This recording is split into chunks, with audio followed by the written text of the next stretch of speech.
ito ma'am, para sa inyo, kung kayo yung tatanungin, ano ba ma'am yung maire-recommend ninyo sa mga deboto, sa mga nandun sa pilgrimage sites para next na na Holy Week maging mas malinis pa yung mga kapaligiran ng mga pilgrimage sites, Ma'am Ochi? Oo, meron po kaming mga ilang tips na ho kung sasama po tayo sa mga alay lakad o magbibisita iglesia po ang mga pamilya. Panawagan po ng Eco-Waste Coalition na una po, iwasan po natin ang paggamit ng mga single-use plastic. No ho. Yun yung mga PET bag, mga bottled mineral water. No ho. Kailangan po magdala po tayo ng ating mga water tumbler o water container, no?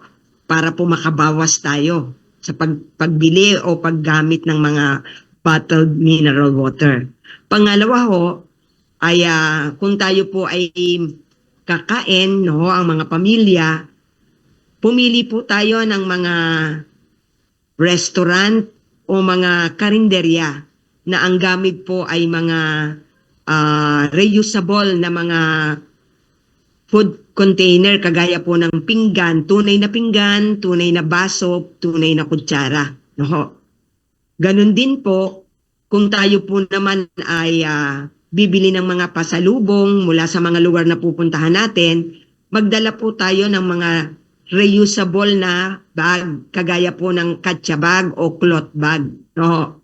Para doon ilagay yung atin pong mga pasalubong. No?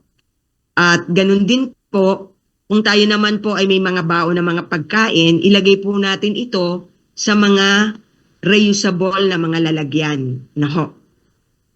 At kung may malilikha po tayong mga basura, kung meron po tayong makikita mga lugar na mayroong mga waste bins o mga basurahan, ilagay po natin ito sa tamang lalagyan. Doon po sa 4 na uri ng mga basura. Naho. Kung wala naman po tayong makitang mga basurahan, iuwi po natin ito sa ating mga tahanan at atin po iting ihiwalay. Yung pong mga nabubulok ay pwede po nating i-compost. Naho. Yung pong mga recyclable o mga kalakal ay pwede po nating ihiwalay at ibenta sa mga junk shop. At yung pong mga residual o mga basurang wala na pong mga gamit, tawag po namin dito yung mga latak o mga panapon, ito po lamang yung dapat basura na ibibigay po sa mga truck ng munisipyo o ng barangay. Ito pong, at kung pwede po sana, iwasan po natin panatilihin po sana natin na malinis po yung hangin. No? Huwag po tayong manigarilyo o mag-vape. No? Ilan lang po ito sa mga kailangan pong gawin ng mga magbibisita iglesia o bibisita po sa mga pilgrimage sites. Alright. Ito mga remaining question na lang, ma'am. Kayo, ma'am, sa Eco Waste Coalition, ano pa, ma'am, yung mga susunod nating hakbang or mga aktibidad na gagawin kung meron man in connection nga po dito sa yun, tapos na yung Holy Week, ano pa yung mga susunod nating mga hakbang na gagawin sa pag-manage ng basura, Ma'am Ochi? After po nitong Holy Week, i-celebrate po naman natin itong Earth Day, no? Itong April 22. No? Ito po yung isa sa kung saan po ay patuloy po yung aming advokasya na yung pong basura na atin pong nalilika sa ating mga tahanan ay atin pong paghiwa-hiwalayin. Kasi marami po ngayong proposal sa mga LGU tungkol po sa mga waste to energy o yung mga tinatawag po nating WTE. Kaya ito po yung aming isang focus ngayon na dahil hindi po gaanong maipatupad ng local government, especially ng mga barangay, yung pong paghihiwalay ng basura sa kanilang mga komunidad ay iniisip po ngayon ng mga LGU dahil ang dami pong mga proponent o mga proposal tungkol po sa mga waste to energy na kung ang basura po ay hindi maihiwalay, ay kailangan na lang pong sunugin. Kaya ito po yung sentro ng Eco Waste Coalition po ngayon, na ito pong mga waste to energy proposal ay amin pong malabanan dahil hindi po ito umaayon sa RA 9003 at doon po sa Clean Air Act. Yung pong pagsusunog ng basura ay labag po sa mga batas na ito. Kaya ito po yung focus namin. Kaya meron po kaming mga event, ito pong darating na Earth Day, tungkol po dito sa mga WTE proponent. Opo, iyon. So talagang importante pala talaga ma'am na yun nga matuto ng pag-organize ng basura. Pero ito kasi yung problema ma'am sa iba, lalo na minsan sa mga ibang mga lugar, parang hindi alam or should I say alam naman pero hindi isinasakatuparan yung yung proper segregation ma'am nitong mga basura. Kayo ma'am sa inyo, gaano ba siya ma'am kahalaga? And ano ma'am yung parang maimumungkahi nyo naman rito na solusyon para kahit papaano ma'am talagang maging aware and alam talaga ng tao and at the same time maisabuhay ng mga tao sa ibang mga lugar yung pag-segregate po ng basura, ma'am Ochi. Dahil yung pong RA 9003 ay 26 years na po ngayon, no ho? Naka 25th anniversary na po ito, no? Nang silver anniversary na po yung batas na to.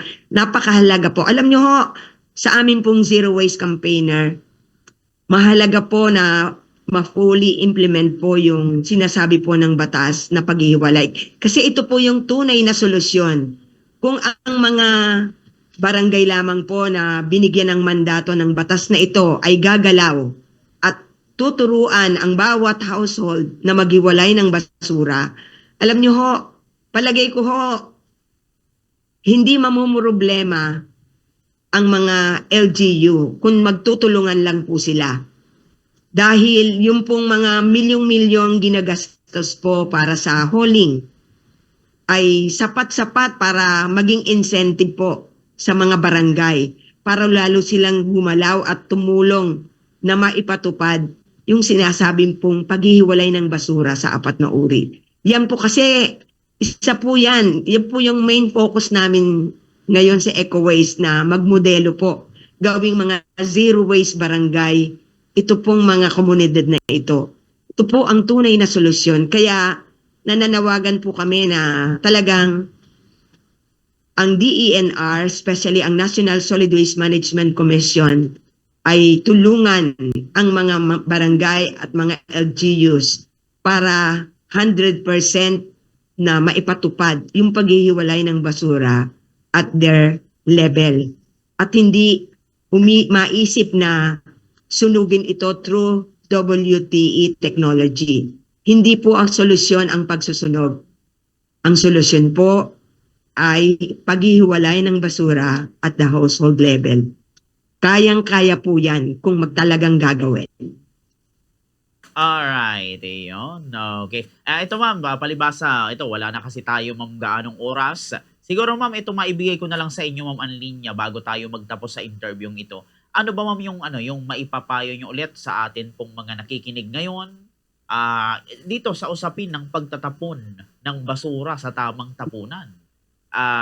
Ma'am, sige po, bigay ko sa inyo ang linya ma'am. Panawagan po namin sa lahat ng mga mamamayan, lalong-lalo na po ang mga Katolikong Kristiyano na sana po bilang mga caretaker o tagapangalaga ng nilikha ng Diyos, sana po ay manaig po sa ating mga puso at kalooban na ipatupad ang sinasabi ng batas na maghiwalay po tayo ng basura at the household level. At naniniwala po ako, kung ito po ay magagawa natin, malaking pondo ang atin pong matitipid na magagamit natin para sa mga basic services. Pambili ng gamot, para sa edukasyon, at the same time, kapag nagawa po natin ito, ay magawa po natin ang atin pong tungkulin na pangalagaan ang inang kalikasan para sa susunod na henerasyon. Dahil kapag hindi po natin ito ginawa, nakakaawa po ang mga batang susunod, ang ating mga apo, ang ating mga anak. Wala na po silang maiinom na malinis na tubig, malalanghap na malinis na hangin, mapapataniman na malinis na lupa. Kaya sana po bilang mga Katolikong Kristiyano, no, mga Kristiyano tayo, gawin po natin ang atin pong tungkulin na pangalagaan ang inang kalikasan. Yun lamang po at maraming salamat.